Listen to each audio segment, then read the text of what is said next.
अब देखना भाई इस वाले कट में, हालांकि यहाँ पे मार्किंग थोड़ी थोड़ी मिटी हुई है, बट फिर भी गाड़ी ने जो है डिटेक्ट कर लिया। ये देखो वो टर्न भी कितना तगड़ा ले रही है भाई, खुद से पूरा स्टीयरिंग व्हील घूम गया। ये है भाई मेरे सामने इंडिया में आने वाली 26 लाख वाली टेस्ला।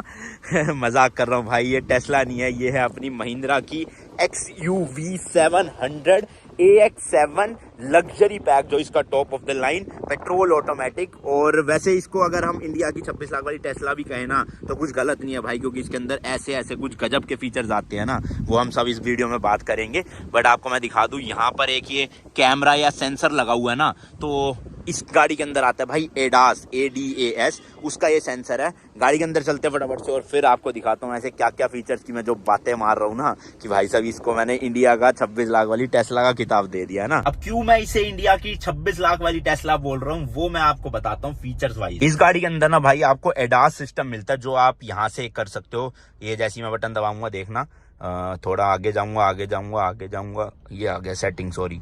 इस पे जैसे मैंने क्लिक करा, यहाँ पर आपको फीचर्स मिल जाएंगे। सबसे पहला है ड्राइवर असिस्टेंट, कर देते हैं भाई इस पे क्लिक और अंदर जाके देखो आपके पास मिल जाते हैं काफी सारे फीचर्स, जैसे कि एडेप्टिव क्रूज कंट्रोल। तो सबसे पहले भाई इसी के बारे में बात करते हैं। तो ADAS में सबसे पहले है भाई ये एडेप्टिव क्रूज कंट्रोल, जिसमें मैंने स्पीड तो देखो अभी व्हीकल की 49 पे सेट कर रखी है, बट मेरे आगे भाई एक रेडी चल रही है जिसकी स्पीड है 14 की। तो इस गाड़ी ने ऑटोमेटिकली ब्रेक लगा के स्लो कर लिया है, ताकि उसकी स्पीड के हिसाब से ये मैच होके गाड़ी उसके पीछे पीछे चल सके। अब देखना भाई, जैसी मैं ये स्टीयरिंग को इधर करूंगा ना और इसको ओवरटेक करूंगा, मैं रेस नहीं दे रहा हूँ, बट गाड़ी की स्पीड भाई ऑटोमेटिकली चेंज हो जाएगी। रुको, पीछे से गाड़ी आ रही है, 1 मिनट, बस निकल जा भाई साहब, निकल गया। इंडिकेटर देते हैं राइट का। अब देखो मेरे पैर बिल्कुल यहाँ पे है, बट जैसी मैंने साइड करी ना भाई गाड़ी, तो गाड़ी ऑटोमेटिकली तेज हो गई है। मैंने कुछ नहीं दबाया, पंजा ये देख लो, और ऑटोमेटिकली जो मैंने 49 पे सेट कर रखा था वहीं पे गाड़ी जाके स्टेबल क्रूज कंट्रोल हो जाएगी, अभी चलती रहेगी। लेकिन सामने जैसी कोई फिर से व्हीकल आएगा,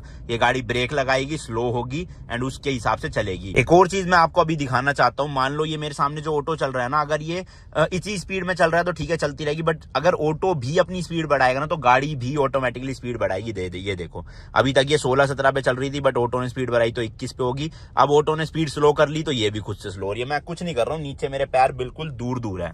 अभी ये सामने गाड़ी है, अगर ये ऑटो रुक जाता है तो गाड़ी भी भाई बिल्कुल स्टेबल हो जाएगी, रुक जाएगी। जैसे रेड लाइट्स पे होता है ना, स्टार्ट एंड स्टॉप वाला फीचर है इसके अंदर, कि अगर रेड लाइट होती है, आगे वाली गाड़ी रुक गई तो ये गाड़ी भी रुक जाएगी, जैसी वो गाड़ी चलेगी तो ये गाड़ी भी खुद से चल जाएगी। तो भाई बहुत अच्छा फीचर लगता है मुझे ये चीज, मजा आ जाता है, मतलब हैसल ही नहीं। वैसे तो ऑटोमेटिक गाड़ी में पहले ही इतनी आराम वो मिल जाता है, कंफर्ट मिल जाता है, ऊपर से एडेप्टिव क्रूज कंट्रोल में तो भाई सिटी ट्रैफिक में कोई दिक्कत ही नहीं होती। बट इसका एक डाउन साइड भी है, वो मैं आपको बताता हूँ, 2 मिनट रुको। अब यहाँ पर देखो, ये जो बटन दे रखा है ना, अभी ये आगे वाली गाड़ी जो शो हो रही है ये ऑटो है और पीछे वाला मैं हूँ, ठीक है। अभी स्टीयरिंग व्हील करते हैं पहले, बट ये वाला बटन अगर मैं दबाऊंगा ना तो बीच का देखना व्हाइट मार्कर डबल हो जाएगा, 3 हो गए। एक बार दबाऊंगा कम, तो इसका मतलब है अगर ये इस वाले मोड पे है ना तो ये गाड़ी को और आगे वाली गाड़ी को ना कम डिस्टेंस पे रखेगा, बट अगर मैं ये लिमिट बढ़ा दूंगा ना तो ये गाड़ी देखो और स्लो होके उस ऑटो से थोड़ा दूर रह के क्रूज करेगी।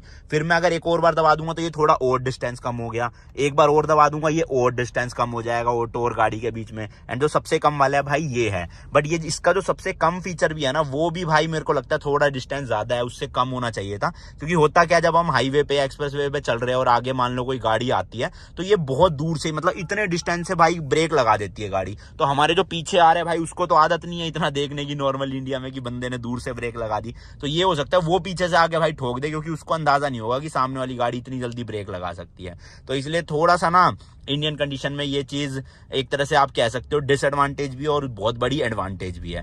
तो अब देखो ऑटो स्पीड पकड़ लिया ऑटो ने, तो गाड़ी भी अपने आप 16 से 18, 19, 20, 21 हो गई। तो बहुत सही चीज है भाई ये एडेप्टिव क्रूज कंट्रोल। वैसे इसका ये जो एडेप्टिव क्रूज कंट्रोल वाला फीचर है ना, काफी एक्सीडेंट्स होने से बचा सकता है, क्योंकि मैंने खुद एक्सपीरियंस किया है भाई। फोग थी इतनी ज्यादा रात को, मेरे को ढंग से नहीं दिखाई दे रहा था आगे कोई व्हीकल है या नहीं है, बट ये गाड़ी का जो सेंसर या कैमरा है ना भाई, वो डिटेक्ट कर लेता था और खुद से गाड़ी को स्लो कर देता था, ब्रेक लगा देता था। तो इसलिए भाई एक्सीडेंट्स होने से बच सकते हैं अगर आप एक मतलब फॉग वाले हाईवे एक्सप्रेस वे पे चल रहे हो क्रूज कंट्रोल लगा के एडेप्टिव वाला। क्योंकि अगर कोई गाड़ी आगे ठुकी होगी, रुकी होगी, तो इसका सेंसर देख के ऑटोमेटिकली 0 पे आ जाएगा, बट ऑटो ब्रेकिंग में 0 में नहीं आता, जैसे कि मैंने बताया आपको। सेकंड फीचर है भाई ऑटो इमरजेंसी ब्रेकिंग, और इसके अंदर भी ना आपको 3 ऑप्शन मिलते हैं। आप एक तो ऑफ कर सकते हो, जो मेरे को लगता है काफी लोग करेंगे भी ऑफ इसको, वो क्यों बोल रहा हूँ मैं आगे रीजन बताऊंगा। सेकंड है भाई फॉरवर्ड कोलिजन वार्निंग, इसमें क्या खाली ये वार्निंग वार्निंग देगा, ब्रेक नहीं लगाएगा। और थर्ड है भाई ऑटो इमरजेंसी ब्रेकिंग, मतलब वार्निंग तो देगा ही देगा अगर आगे कोई गाड़ी ब्रेक लगाती है, कुछ ऑब्जेक्ट आता है, साथ ही साथ भाई ब्रेक भी खुद लगा देगा। इसका डेमोन्स्ट्रेशन मैं देता हूँ थोड़ी देर में। और तीसरा अगला ऑप्शन है वार्निंग लेवल। अगर इस पे हम जाएंगे तो आप ये भी सेलेक्ट कर सकते हो, लेट, नॉर्मल, अर्ली। अर्ली का मतलब है बहुत पहले ही गाड़ी ब्रेक लगा लेगी, नॉर्मल मतलब ठीक ठाक डिस्टेंस पे ब्रेक लगा लेगी, और लेट मतलब बिल्कुल उस गाड़ी के पास जाके भाई ये ब्रेक लगाएगी। तो मैं नॉर्मल पे ही रखता हूँ। तो यार देखो ऑटोमेटिक ब्रेकिंग में क्या होता है, मान लो आप एक स्पीड में चल रहे हो 80 की, ठीक है, और सामने से अचानक से जो आपकी गाड़ी चल रही है ना उसने ब्रेक लगा दी, तो आपकी गाड़ी का जो सेंसर है ना भाई वो या कैमरा जो है वो डिटेक्ट कर लेगा कि आगे वाली गाड़ी ने ब्रेक लगाई है, तो ये ऑटोमेटिकली भाई वाइब्रेट होके ना पूरा मतलब ब्रेक सिस्टम खुद लग जाएगा, आप नहीं लगाओगे।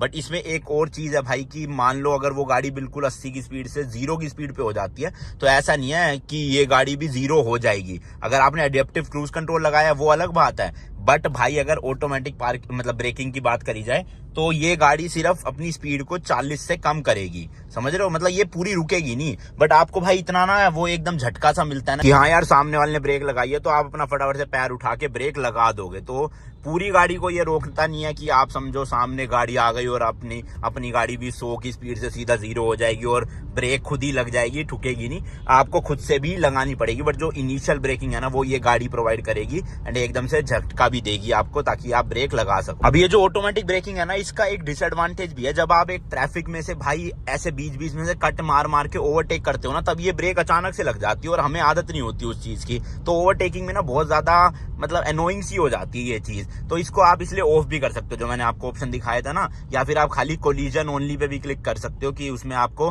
वार्निंग देगा लेकिन ब्रेक खुद अप्लाई नहीं करेगा। क्योंकि मान लो यहाँ पर 2 गाड़ियां और मुझे उनके बीच में से एकदम से कट मार के ओवरटेक करना है, तो ये खुद से ऑटोमेटिक ब्रेकिंग लगा देगा और गाड़ी की स्पीड स्लो कर देगा और मैं ओवरटेक ढंग से कर नहीं पाऊंगा। तो वो थोड़ा सा ना आदत पड़ने में टाइम लगता है। अब मुझे तो खैर हो गई ये आदत 1-1.5 महीना चला के ना इसको, बाकी आप नया नया चलाओगे ना तब थोड़ा सा इशू आ सकता है, और उसके लिए ऑफ वाला ऑप्शन दे ही रखा, अगर आप चाहो तो बंद कर दो। बट ये सेफ्टी फीचर है भाई मेरे हिसाब से ऑन रखना चाहिए, क्योंकि काफी हद तक ये एक्सीडेंट को ना बिल्कुल रोक तो नहीं कह सकता, बट हाँ मिनिमाइज कर देता है इंपैक्ट को, अगर ये ब्रेक लगा के अपनी स्पीड को 40 से कम कर देगा। तो तीसरा फीचर आपको इसमें मिलता है लेन कीप असिस्ट का। तो इसके अंदर भी जाके आपको और 3 ऑप्शन मिलेंगे। एक तो आप ऑफ कर सकते हो इसको, सेकंड ऑप्शन है वार्निंग ओनली, और थर्ड ऑप्शन है वार्निंग प्लस असिस्ट। मैं तो इसको वार्निंग प्लस असिस्ट पे क्या बोलते हैं, असिस्ट पे ही चलाता हूँ। तो इस फीचर में क्या होता है, जो इसका सेंसर या कैमरा है ना वो आगे रोड के लेन को डिटेक्ट कर देता है, और इस तरह से आप देख सकते हो ग्रीन कलर का जो ये दोनों लाइन है ना दोनों तरफ, इसका मतलब लेन को डिटेक्ट कर लिया गाड़ी ने। अब ये डिस्प्ले में जो फ्लक्चुएशन दिख रही है ये एक्चुअल में नहीं है भाई, ये कैमरे मतलब मोबाइल के कैमरे की वजह से हो रही है। तो होगा क्या भाई, ये ना गाड़ी को लेन के अंदर ही रखेगा। अभी जैसे आगे देखो एक कर्व आ रहा है, तो राइट कर्व जो है ना, मैं स्टीयरिंग को हाथ भी नहीं लगाऊंगा, ये स्टीयरिंग खुद ब खुद घूम के इस लेन के अंदर रहने की कोशिश करेगा और टर्न करेगा। ये देखो हल्का हल्का हो रहा है ना, तो ये भाई लेन से बाहर जाने ही नहीं देता गाड़ी को, अपने आप टर्न लेगा, अपने आप राइट, मतलब ऐसा नहीं कि पहाड़ पे आप बिल्कुल ही यू टर्न मार लेगा ये, बट हाँ ये छोटे मोटे टर्न्स या कर्व जो है ना ये गाड़ी आराम से संभाल लेती है। देखो खुद मुड़ा है, बट बीच बीच में नोटिफिकेशन देता रहता है भाई keep hands on steering wheel, तो आप जरा सा हाथ रख के इधर इधर हिला सकते हो, तो ये फिर सही हो जाएगा। वैसे गाड़ी भाई हाथ छोड़ के चलाना मत, ये तो मैं आपको सिर्फ दिखाने के लिए कर रहा हूँ। अभी भी देखो ये पूरा एक तरह से कर्व है भाई, ये मतलब राउंड मुड़ रही है रोड, और ये भी खुद ब खुद स्टीयरिंग इधर उधर होके अपना लेन में रखने की कोशिश कर रहा है खुद को। देखो, और जहां पर ये लेन मार्किंग नहीं बनी होगी ना व्हाइट कलर की, वहां पर ये फीचर काम नहीं करता है, तो इसलिए इसके लिए लेन मार्किंग होना जरूरी है।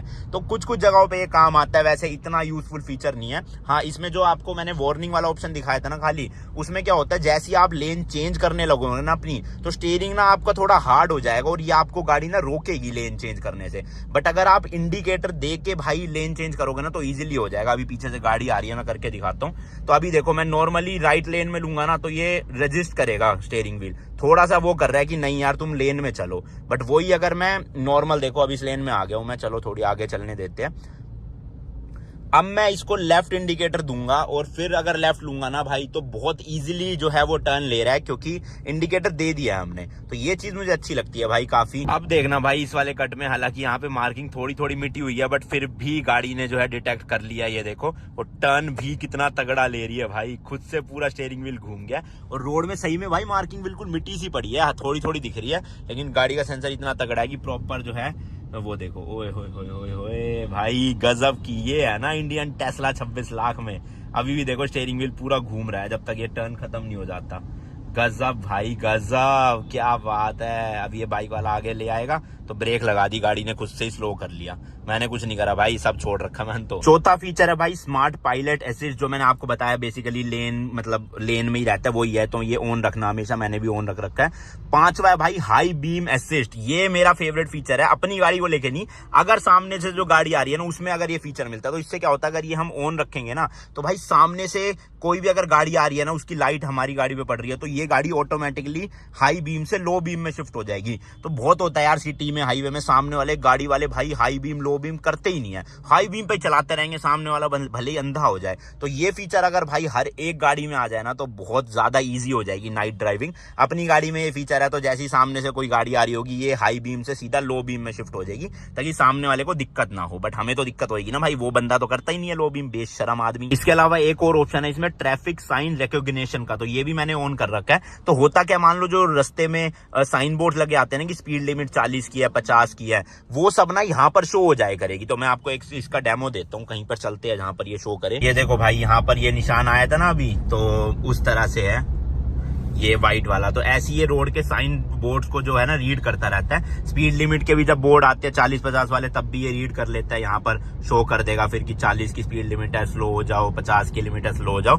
तो ये काफी ज्यादा यूजफुल रहता है। कभी कभी आपको वो बोर्ड नहीं दिखता बट यहाँ पर आपको वो नोटिफिकेशन दिखती है ना कि आप ओवर स्पीडिंग कर रहे हो, तो उससे आपको चालान से बचने के लिए थोड़ी सी मदद मिल जाएगी। बट मैं अपना पर्सनल एक्सपीरियंस बताऊँ ना तो ये हर बार हर एक साइन बोर्ड को जो है नोटिस नहीं कर पाता है। जैसे मान लो मैं अगर बीच में चल रहा हूँ ना तो इधर के जो साइन बोर्ड है ना उसको तो ये पढ़ लेता है ज्यादातर, बट अगर कोई साइन बोर्ड स्पीड लिमिट का इधर की साइड लगा हुआ है ना तब ये उसको डिटेक्ट ही नहीं कर पाता। तो पता नहीं क्या सीन है बट है यूजफुल भाई, फीचर दे रखा है तो मजे लो ना, है ना यार। ये थे महिंद्रा XUV 700 के कुछ ऐसे फीचर जो इसको इंडिया का 26 लाख वाला टेस्ला बोलने पर हमें मजबूर कर रहे हैं। तो देखो यार टेस्ला जितनी तो नहीं प्रॉपर ये फीचर्स के साथ आती है, बट हाँ इंडियन कंपनीज ने कुछ तो शुरुआत करी ना इस प्राइस रेंज में इतने तगड़े तगड़े फीचर्स देने की, स्पेशली जो एडास है मैंने आपको समझाए।